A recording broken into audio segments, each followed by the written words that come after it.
Hello friends, എല്ലാവർക്കും നമസ്കാരം. നിങ്ങൾ ഏവരും കാത്തിരിക്കുന്ന നയനിയുടെയും ആദർശിന്റെയും ഇന്നത്തെ വിശേഷത്തിലേക്ക് എല്ലാ കൂട്ടുകാർക്കും സ്വാഗതം. എല്ലാവർക്കും നല്ലൊരു ദിവസം ആശംസിച്ചുകൊണ്ട് തന്നെ നമുക്ക് ഇന്നത്തെ വിശേഷത്തിലേക്ക് കടക്കാം. അതിനു മുമ്പായിട്ട് ആരെങ്കിലും നമ്മുടെ ചാനൽ ആദ്യമായിട്ട് കാണുന്നുണ്ടെങ്കിൽ ഒന്ന് സബ്സ്ക്രൈബ് ചെയ്ത് വെക്കണം. അതിനോടൊപ്പം മാക്സിമം എല്ലാവരും ഇഷ്ടപ്പെടുവാണെങ്കിൽ ഒരു ലൈക്ക് അടിച്ചിട്ട് വീഡിയോ കാണണേ. അപ്പൊ നമുക്ക് നേരെ വിശേഷത്തിലേക്ക് പോകാം.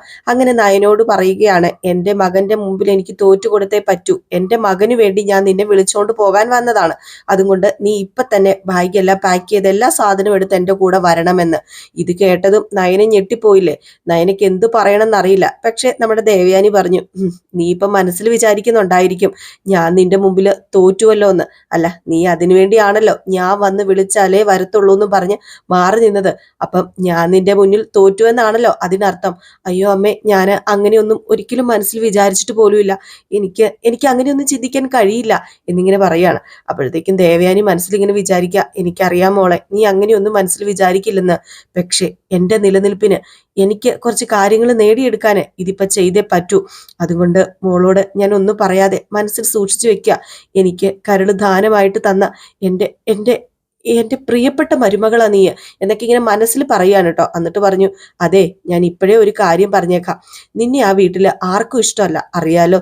നിന്നെ ആ വീട്ടില് ഇഷ്ടമുള്ളത് മുത്തശ്ശനും മുത്തശ്ശിക്കും എന്റെ ഭർത്താവിനും പിന്നെ ജയേട്ടനും അജയനും ആദർശനും മാത്രമാണ്. പിന്നെ ഞാൻ നിന്നെ ഇവിടുന്ന് കൂട്ടിക്കൊണ്ട് പോകുന്നത് എനിക്ക് ഇഷ്ടമുണ്ടായിട്ടൊന്നുമല്ല. പറഞ്ഞല്ലോ, എനിക്ക് അവരുടെ സങ്കടം കാണാൻ വയ്യ. എന്റെ മകൻ കരയുന്നത് കാണാൻ എനിക്ക് പറ്റില്ല. നീ അവനെ വശീകരിച്ചു വെച്ചിരിക്കുകയാണല്ലോ. അപ്പൊ അതുകൊണ്ട് തന്നെ നിന്നെ ഇപ്പൊ കൂട്ടിക്കൊണ്ട് പോയില്ല എങ്കിൽ അത് എന്റെ മോനാ വിഷമം ഉണ്ടാക്കണത്. എന്റെ മോന്റെ വിഷമം കാണാൻ വേണ്ടി എനിക്ക് സാധിക്കില്ല. അതുകൊണ്ടാ ഇപ്പൊ ഞാൻ നിന്റെ മുമ്പിൽ തോറ്റു തന്നിരിക്കുന്നത്. അത് അത് നീ എന്റെ പരാജയമായിട്ടൊന്നും കാണണ്ട എന്നൊക്കെ മനസ്സിലല്ല ഇങ്ങനെ പറയുകയാണ് കേട്ടോ. കാരണം മനസ്സിൽ വേറെ ഒന്നാണെങ്കിലും ഇതൊക്കെ ഇങ്ങനെയൊക്കെ പറഞ്ഞേ പറ്റൂ. നമ്മുടെ ദേവയാനി സത്യങ്ങളൊന്നും അറിഞ്ഞിട്ടില്ല എന്ന് തന്നെ നയനെ ഓർക്കണം. അപ്പൊ ഇങ്ങനെയൊക്കെ പറഞ്ഞാലല്ലേ പറ്റത്തുള്ളൂ.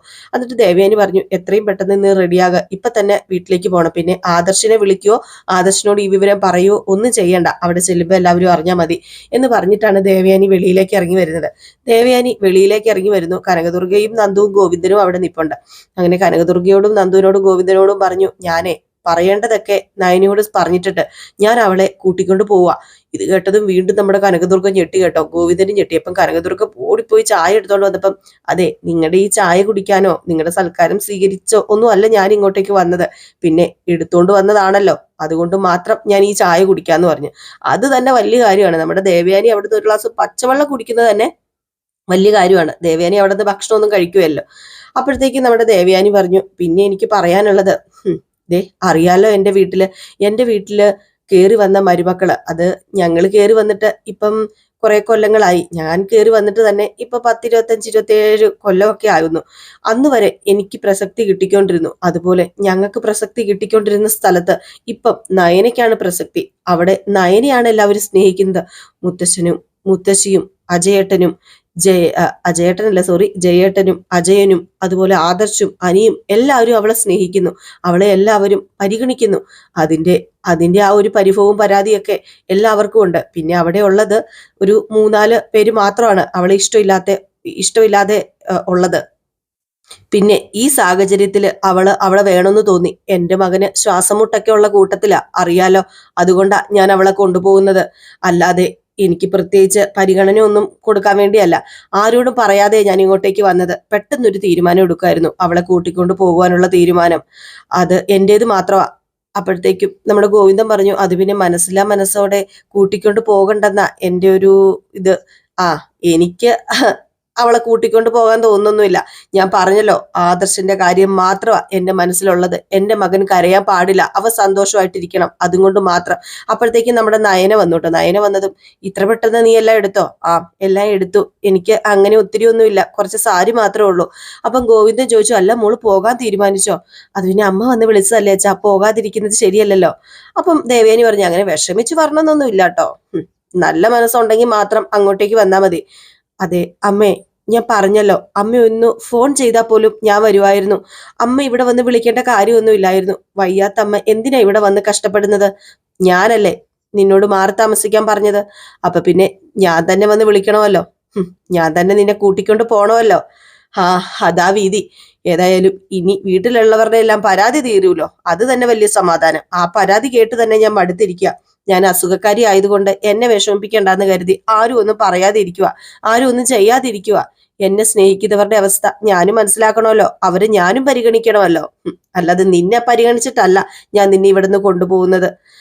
അപ്പോഴത്തേക്കും നമ്മുടെ ദേവയാനി മനസ്സിൽ ഇങ്ങനെ വിചാരിക്കുകയാണ് കേട്ടോ, എന്നെ കുറെ കുരങ്ങ് കളിപ്പിച്ചതല്ലേ, തിരിച്ച് ഞാൻ അതുപോലെ തന്നെ ചെയ്യും നയനെ എന്നിങ്ങനെ മനസ്സിലിങ്ങനെ വിചാരിച്ച് നമ്മുടെ നയനയല്ല ദേവയാനി.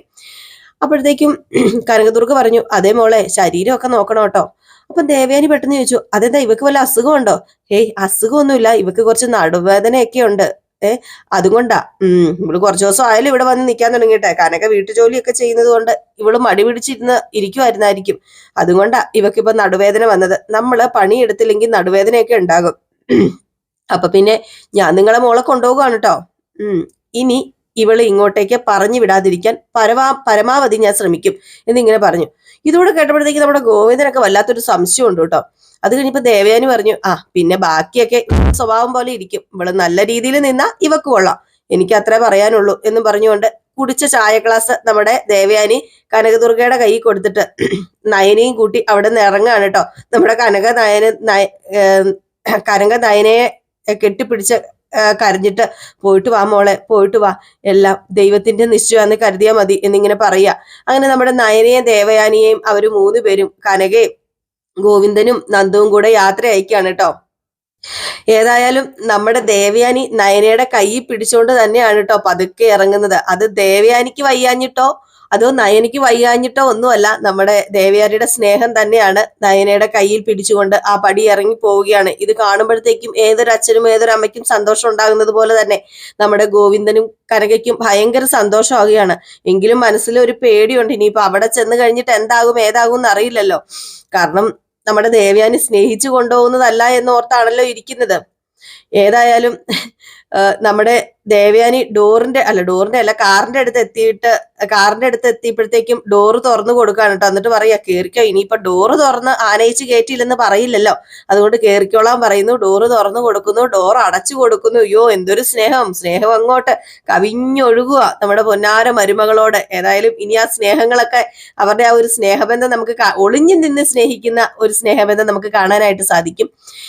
അങ്ങനെ ഗോവിന്ദൻ പറയാം, മനസ്സില്ല മനസ്സോടെ അവര് വന്ന് വിളിച്ചുകൊണ്ട് പോയത്, മറ്റുള്ളവർക്ക് വേണ്ടി അങ്ങനെ വിടണ്ടായിരുന്നു. അപ്പോഴത്തേക്കും നന്ദു പറഞ്ഞു, അല്ല, ആദർശേട്ടന്റെ അമ്മ ബന്ധം പിരിയുന്ന കാര്യം പറയാൻ വേണ്ടിയാ വന്നതെന്നല്ലേ അച്ഛൻ ആദ്യമൊക്കെ പറഞ്ഞത്. പക്ഷെ ഇങ്ങനെയൊക്കെ നടന്നില്ലേ, ഇങ്ങനെയൊക്കെ പിന്നെ ചിന്തിക്കേണ്ട കാര്യമുണ്ടോ? അതെ, നന്ദൂട്ടൻ പറഞ്ഞത് ശരിയാ ഗോവിന്ദേട്ട, ആദർശ് മോനും അതല്ലേ ആഗ്രഹിച്ചത്. ഏതായാലും അതുപോലെ തന്നെ നടന്നു. സത്യം പറഞ്ഞു കഴിഞ്ഞാലേ മോന്റെ വിഷമം അമ്മ തിരിച്ചറിഞ്ഞു എന്ന് വേണം പറയാന്. അല്ല എങ്കിലും അവിടേക്ക് മോള് ചെല്ലരുതെന്ന് ആഗ്രഹിക്കുന്ന പലരും ആ വീട്ടിലുണ്ടല്ലോ കനക, അത് നമ്മൾ മനസ്സിലാക്കണമല്ലോ. അവരുടെ മുഖം എന്നെ ഭയപ്പെടുത്തുന്നത്. എനിക്ക് വല്ലാത്തൊരു പേടിയുണ്ട്, എല്ലാവരും കൂടെ നമ്മുടെ മോളെ വേദനിപ്പിക്കുമോ എന്ന്. ഒന്നാമത് അവക്ക് വയ്യാണ്ടിരിക്കുമല്ലേ എന്നൊക്കെ ഇങ്ങനെ പറയാണ്. ഇതിനുശേഷം കാണിക്കുന്നത് നമ്മുടെ അനിയാണ്. അപ്പം അനിയോട് നമ്മുടെ വേണു പറയുക, അതെ, മൂർത്തി സാറിന്റെ വീട്ടില് ചെറിയൊരു പൊട്ടിത്തെറി ഉണ്ടായാൽ അത് വൈറലാ, അതുകൊണ്ട് സോഷ്യൽ മീഡിയ അതെടുത്ത് അലക്കും. അതുകൊണ്ട് പരമാവധി വിഷയം ഉണ്ടാകാതിരിക്കുന്ന നല്ലത്. അതുകൊണ്ട് തന്നെയാ പലതും കണ്ടില്ല കേട്ടില്ല എന്ന് നടിച്ച് ഞാൻ മുന്നോട്ട് പൊക്കൊണ്ടിരിക്കുന്നത്. നന്ദുവിനെ തട്ടിക്കൊണ്ട് പോയത് ആരുടെ നിർദ്ദേശപ്രകാരമാണെന്ന് ഞങ്ങൾക്ക് നന്നായിട്ട് അറിയാം. അവളെ തട്ടിക്കൊണ്ട് പോയിരുന്നോ? ഒന്നും അറിയാത്തതുപോലെ അച്ഛൻ സംസാരിക്കൊന്നും വേണ്ട. നന്ദു അനാമികയെ തല്ലിയതിന്റെ പ്രതികാരം തീർത്തത് അത് പകല് പോലെ വ്യക്തമാ. ഞങ്ങള് സമയത്ത് അവിടെ എത്തിയില്ലായിരുന്നെങ്കിൽ നിങ്ങളുടെ ആൾക്കാര് അവളെ കെട്ടിത്തൂക്കിയാനെ, അവളെ കൊന്നു കളഞ്ഞേനെ. അപ്പോഴത്തേക്ക് നമ്മുടെ അനാമികയും രേവതിയും കൂടെ ഇറങ്ങി വന്നു കേട്ടോ. അനാമിക വരാൻ വേണ്ടി, അതായത് നമ്മുടെ അനിയുടെ കൂടെ പോകാൻ വേണ്ടി തയ്യാറായിയാ വരുന്നത്. അപ്പൊ വേണു പറഞ്ഞു, ദേ എന്റെ മോള് ദേ ഇറങ്ങി വന്നു, ഇനിയിപ്പൊ അനാവശ്യമായിട്ട് വർത്താനം ഒന്നും പറയണ്ട. അതേ മോളെ, നന്ദുവിനെ ആരോ തട്ടിക്കൊണ്ട് പോയെന്നോ കെട്ടിത്തൂക്കി കൊല്ലാൻ ശ്രമിച്ചെന്നൊക്കെയാ നമ്മുടെ മരുമോൻ പറയുന്നത്. അതിന്റെ പിന്നില് നമ്മളാണെന്നുള്ള ഒരു ആരോപണവും മരുമോൻ പറയുന്നുണ്ട് കേട്ടോ. അപ്പോഴത്തേക്കും അനാമിക പറഞ്ഞു, അവളുടെ കയ്യിലിരിപ്പ് ശരിയല്ല, അതുകൊണ്ട് അവക്ക് ശത്രുക്കൾ ഒരുപാട് പേര് കാണും, അവക്ക് അങ്ങനെ പറയത്തക്ക ശത്രുക്കളൊന്നുമില്ല. അവളെ കൊല്ലണമെന്ന് ആഗ്രഹിച്ച് നടക്കുന്നത് ആരൊക്കെയാണെന്ന് ഇവിടെയുള്ള എല്ലാവർക്കും നന്നായിട്ട് അറിയാം. അപ്പോഴത്തേക്കും രേവതി പറഞ്ഞു, അല്ല മോൻ എന്താ ഈ പറയുന്നത്? ഈ എല്ലാവരും എന്ന് പറയുന്നത് ആരാ?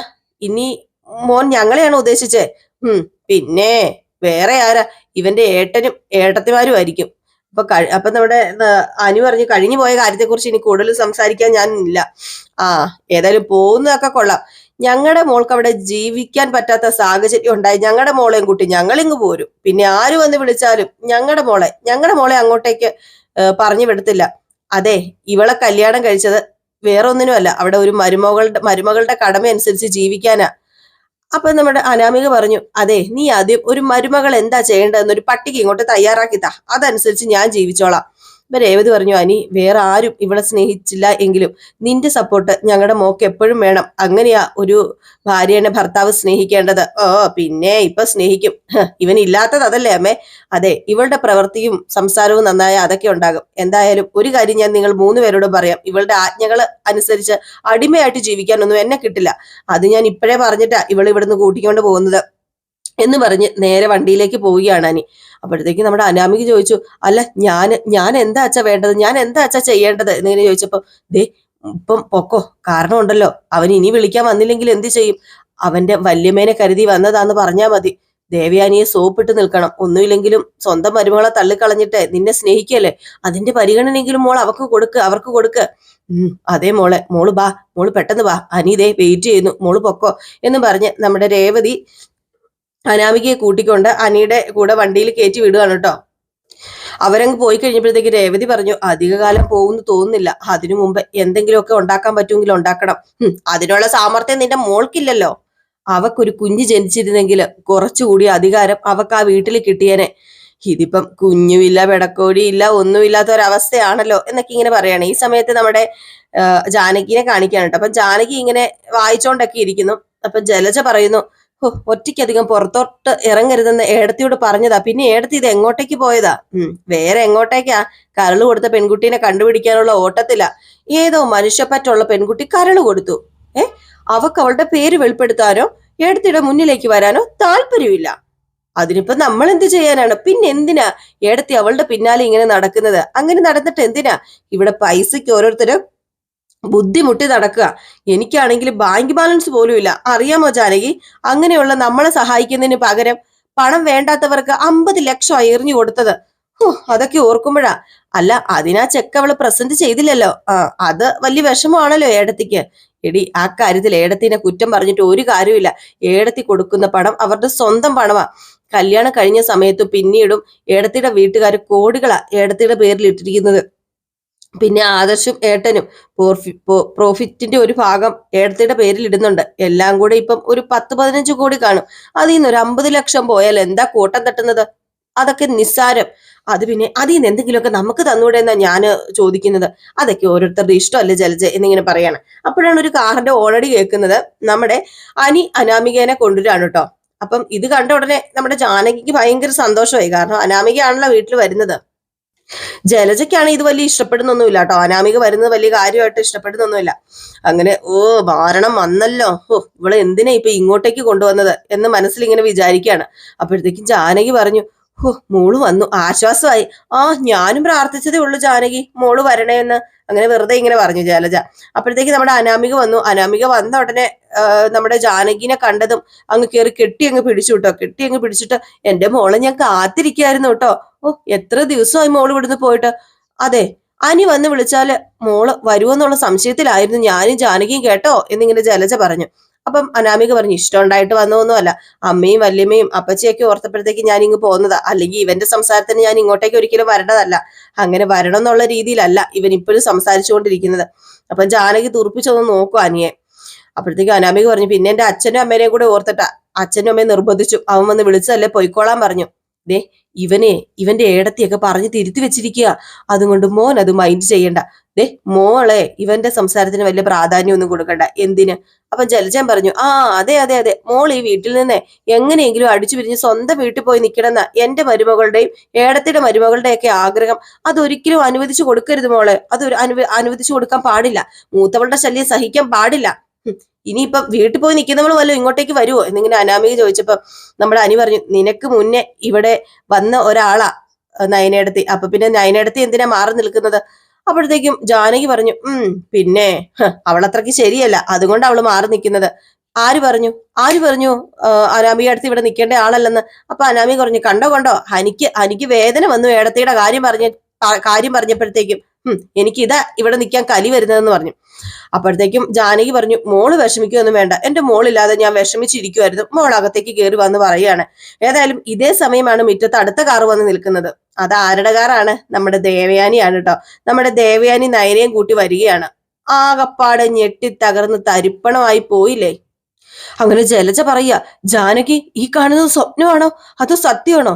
അതാ ജലജ ഞാനും ആലോചിക്കുന്നത്. ഇവളെ വിളിക്കാനാണോ ഏടത്തി പോയത്? ഒന്നും അറിയത്തില്ലല്ലോ ജലജ. അല്ല, നിനക്ക് പരിചയമില്ലാത്ത വീടാണോ? നീ എന്താ ഇങ്ങനെ മിഴിച്ചു നിൽക്കുന്നത്? ഇങ്ങോട്ടേക്ക് വരാൻ നോക്ക്, വന്ന് അകത്തേക്ക് കയറ് എന്ന് നയന ദേവയാനിയോട് പറയാണ് കേട്ടോ. അപ്പൊ നമ്മുടെ നയനയ്ക്ക് കയറി വരാൻ ഒരു ചെറിയൊരു ബുദ്ധിമുട്ടുണ്ട്. കാരണം അവിടെ ഉള്ളവരെല്ലാം അതുപോലെയാണ് നമ്മുടെ നയനയെ കാണുന്നതും നോക്കുകയൊക്കെ ചെയ്യുന്നത്. അപ്പോഴത്തേക്ക് പെട്ടെന്ന് നമ്മുടെ ജാനകി പറഞ്ഞു, ഏടത്തി ഇതെന്താ കാണിച്ചത്? ഇവളെ വിളിച്ചോണ്ട് വരാനാണോ പോയത്? ഇത് വലിയ കഷ്ടമായി പോയിട്ടോ. അല്ല, എല്ലാവരും കാണുന്നതാണല്ലോ. ആദർശനാണെങ്കിൽ ഉറക്കമില്ല. അവൻ ഏത് നേരവും ഇവളെ പറ്റി ചിന്തിച്ച് നടക്കുക. അവന് സമാധാനം പോലും കിട്ടുന്നില്ല. പിന്നെ അച്ഛനും അമ്മയ്ക്കും ഇവള് ഇല്ലാത്തത് ഒരു ശ്വാസമുട്ടലായിട്ടുണ്ട്. അതുപോലെ തന്നെയാ ജയേട്ടനും അതുപോലെ അജയനും ഒക്കെ. എന്നെ സ്നേഹിക്കുന്ന എന്നെ സ്നേഹിക്കുന്നവരുടെ കുറ്റപ്പെടുത്തലും പിന്നെ എന്റെ മോന്റെ സങ്കടം ഉള്ളി വെച്ചോണ്ടുള്ള നടപ്പൊന്നും എനിക്ക് സഹിക്കാൻ കഴിയുന്നില്ല. അതുകൊണ്ടാ ഞാന് എന്റെ മരുമകളെ ഇങ്ങോട്ടേക്ക് കൂട്ടിക്കൊണ്ട് വന്നത്. ഞാൻ പോയി വിളിക്കാതെ ഇവൾ ഇങ്ങോട്ടേക്ക് വരത്തില്ലല്ലോ. എന്നാ പിന്നെ ഞാനും കരുതി അങ്ങനെ ആയിക്കോട്ടെ എന്ന്, എന്റെ മോനെ സമാധാനത്തിന് വേണ്ടി. അപ്പൊ ജാനകി പറഞ്ഞു, ദേ അനാമിക മോളെ ഇപ്പൊ അനി വിളിച്ചോണ്ട് വന്നതേ ഉള്ളൂ. ആഹാ, അതൊരു നല്ല കാര്യമല്ലേ. മോള് വന്നപ്പോ തന്നെ ഇവളും വന്നതില് മോക്ക് വിഷമമുണ്ടെന്ന് എനിക്ക് അറിയാൻ കേട്ടോ അനാമികയും. പിന്നെ ഞാൻ മുൻകൂട്ടി അറിഞ്ഞില്ലല്ലോ മോൾ ഈ സമയത്ത് വരുന്ന. അതുകൊണ്ടാ ഇപ്പൊ ഈ ഒരു അവസ്ഥയായി പോയത്. അപ്പോഴത്തേക്ക് ജലജ പറഞ്ഞു, മോൾ എപ്പോ വന്നാലും ഇവളെ വിളിച്ചോണ്ട് വരാൻ എടുത്ത് തീരുമാനിച്ച സ്ഥിതിക്ക് ഇവള് വരൂല്ലോ. അത് പിന്നെ ഈ വീട്ടിലുള്ളവരുടെ സന്തോഷം പരിഗണിച്ച ഞാൻ എനിക്ക് ഇഷ്ടമില്ലാത്തൊരു പ്രവൃത്തി ചെയ്തത്. അല്ലാതെ ഞാൻ മനസ്സറിഞ്ഞ് ഇവളെ കൂട്ടിക്കൊണ്ട് വന്നതല്ല. എനിക്ക് അതിനോട് വലിയ താല്പര്യമൊന്നും ഇല്ലായിരുന്നു. ഇനിയിപ്പം ഞാൻ കൂട്ടിക്കൊണ്ട് വന്നത് തെറ്റായി പോയെങ്കിലും നിങ്ങളൊക്കെ മറ്റുള്ളവർക്ക് വേണ്ടി എന്നെ പോലെ ഇവളെ അകത്ത് കയറിക്കോട്ടെ എന്ന് കരുതിയേ പറ്റൂ, സഹിച്ചേ പറ്റൂ. അപ്പൊ ജാനകി പറഞ്ഞു, അകത്ത് കയറുന്നതൊക്കെ കൊള്ളാം, പക്ഷെ എന്റെ മോക്ക് നീ ഒരു ശല്യം ആകരുത്. അപ്പോഴത്തേക്ക് നയന് പറഞ്ഞു, അതിന് ഞാൻ ഒരിക്കലും അനാമികയെ ശല്യപ്പെടുത്തിയില്ലല്ലോ ഇളയമ്മ എന്ന് പറഞ്ഞപ്പോ ആര് പറഞ്ഞു? ദേ ഇവളെന്നെ എത്രമാത്രം സമാധാനപ്പെടുത്തിയിട്ടുണ്ടെന്ന് അറിയാമോ? ഞാനൊരു കാര്യം പറഞ്ഞേക്കാം. ദേ എന്റെ മെക്കിട്ടങ്ങണം കയറി വന്നാല് ഞാന് എന്റെ തനി കോണം കാണിക്കുന്ന ഇങ്ങനെ അനാമിക പറയുകയാണ്. അപ്പോഴത്തേക്ക് ജാനകി പറഞ്ഞു, അതേ എനിക്കും പറയാനുള്ളൂ. ദേ എന്റെ മരുമോളെ എന്തെങ്കിലും പറഞ്ഞ് എന്റെ മരുമോളെ അവഗണിക്കുകയാണെങ്കിൽ ദേ ഇവള് ഇറങ്ങിപ്പോയ പോലെ തന്നെ വീണ്ടും ഇവിടെ നിന്ന് ഇറക്കി വിടും ഞാന് എന്നിങ്ങനെ പറയുക. ഈ സമയത്ത് അനി പറയാണ്, ഏടത്തിനെ വല്യമ്മയെ പോയി വിളിച്ചോണ്ട് വന്നത്. ഏടത്തി ഈ വീട്ടിലെ മൂത്ത മരുമകളാ. അതുകൊണ്ട് ഇതുപോലുള്ള സംസാരം ഇനി ആരുടെ ഭാഗത്തുനിന്നും ഉണ്ടാകേണ്ട കാര്യമില്ല. അതിനി എന്റെ അമ്മയുടെ ആണെങ്കിലും ശരിയെന്ന് ഇങ്ങനെ പറഞ്ഞു.